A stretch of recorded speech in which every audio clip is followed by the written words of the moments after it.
In the stillness of a dimly lit night, the fragile line between love and obsession blurred once again. Shen Wenlang, a man once known for his absolute control, found himself unraveling, piece by piece, in the wake of a love he could neither claim nor abandon. It all began with a confrontation at the door. "Haven't you heard him enough?" Gao Tu, the sharp-tongued alpha girl who bore a striking resemblance to her older brother, had spat out those words with venom. Her voice, fierce and unyielding, cut into Shen Wenlang's pride like a blade. She stood firmly, guarding the threshold of her home like a soldier refusing to yield. "If you don't want me to call the police, then leave," she warned, her eyes flashing. "My brother already has a good partner. He doesn't want to see you again." The words were like fire poured directly onto Shen Wenlang's chest. Gao Tu already had a partner? How could that be possible? No. Shen Wenlang refused to believe it. He clenched his fists, his sharp gaze boring into Gao Tu. The thought was absurd. Gao Tu was carrying his child. His child. And in this world, no Omega would willingly endure the suffering of pregnancy unless they carried it for someone they loved. As long as Gao Tu still bore his baby, it was impossible, absolutely impossible, that he didn't want to see him. Pregnancy left Omegas fragile, vulnerable, and in need of soothing pheromones from their alpha. Logically, Gao Tu should be desperate to see him, desperate for comfort, desperate for relief.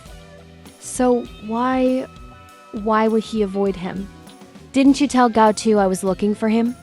Shen Wenlang demanded, his voice low, fierce, almost dangerous. "Of course I told him," Gao Tu shot back without hesitation. Her small frame held its ground with surprising ferocity. "And it's exactly because he knows you're looking for him that you'll never find him." Her words were daggers, merciless and unrelenting. So unlike her brother, who was always quiet, gentle, and careful, her sharpness pierced right through Shen Wenlang's heart. Yet despite his fury, he could do nothing. He had seen with his own eyes that Gao Tu wasn't there. Gao Tu, protected behind the locked security door, had left him helpless. All Shen Wenlang could do was mutter, "This is impossible," and retreat in disgrace. But humiliation did not stop him. By the next night, he was back again. And thus began a relentless cycle, a farce, as Shang Xiaoyu once described it. One desperate pursuit leading to another, like a chain reaction he could not escape. At that time, Shen Wenlang never understood how someone could love so deeply that it turned into pain, how desire could twist into torment. He had always dismissed such feelings as weakness, but now he was experiencing it himself. He was falling into the abyss of mate-seeking syndrome. After Gao Tu's release from the hospital, he stayed briefly at a temporary residence. But the moment Ma Heng, his childhood friend, realized Shen Wenlang had found his way to their home, he wasted no time. Gao Tu, still frail, still in a wheelchair, was moved again. Hidden away, far from Shen Wenlang's reach. Day by day, Gao Tu slowly regained stability. 14 long days of soothing pheromone treatment brought him back from the edge. His disorder was contained, his life no longer hanging by a thread. The doctors removed the gland blocker, though his body remained weak, unable to fully control the natural scent of sage that marked his pheromones. The very day Shen Wenlang came knocking, Gao Tu had just changed his inhibitor patch. But it wasn't enough. The faint fragrance of sage still lingered in the air, evidence as undeniable as blood on snow. Shen Wenlang could smell it. And yet, Gao Tu insisted he was not there. Shen Wenlang wanted to storm through the door, to tear the truth from its hinges. But he had no proof, no way to challenge her. In the end, he left again, this time hollow, defeated. Back in the comfort of his business car, the temperature perfectly adjusted, Shen Wenlang still shivered. Cold seeped into his bones. By evening, his body was burning, his skin hot to the touch. It wasn't a normal fever. His health indicators remained stable, but his body temperature soared, his breath scorching. This was the susceptibility period. Alone in his vast, empty house, Shen Wenlang scrolled through his phone like a desperate man searching for air. He needed something, anything, to soothe the raging storm inside him.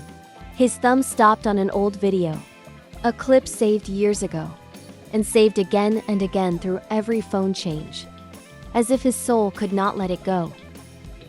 The video began. "Boss Shen, is this the one?" Gao Tu's voice, steady and obedient, rang through the speaker. There he was, standing in the dim cloakroom on the third floor of Shen Wenlang's home, holding a set of familiar pajamas. The yellow light cast a soft glow over his face, highlighting the gentleness in his features. Behind his glasses, his dark eyes shone with warmth, with innocence. He looked like a harmless rabbit that had wandered into the wolf's den, unaware of the danger that surrounded him. Why had Shen Wenlang asked him to fetch pajamas that night? He couldn't even remember. Perhaps it was for a business trip. It didn't matter.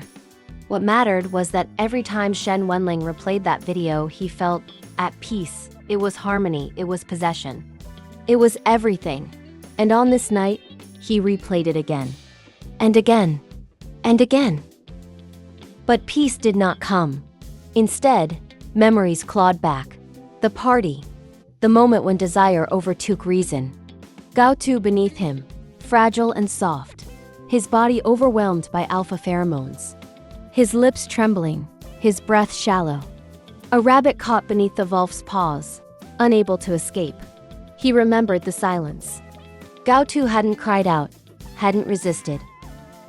Only when the pressure became unbearable did he let out those pitiful, broken whimper sounds, so weak, so helpless, that they tore at Shen Wenlang's heart, even as they ignited his desire further. The memory burned in him now, a fire without end. Shen Wenlang gripped his phone, fingers trembling. He thought of the baby, of Gao Tu's fragility, of Gao Qing's cruel words, of the mysterious alpha now standing at Gao Tu's side. Why should anyone else be allowed to comfort his omega? Why should another alpha provide what belonged to him? This was his child, his omega, his right.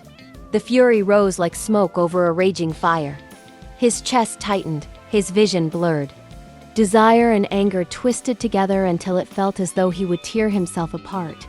And yet, beneath it all, was longing. A longing so deep it consumed him. He wanted Gao Tu back. Shen Wenlang was no longer the powerful alpha everyone feared.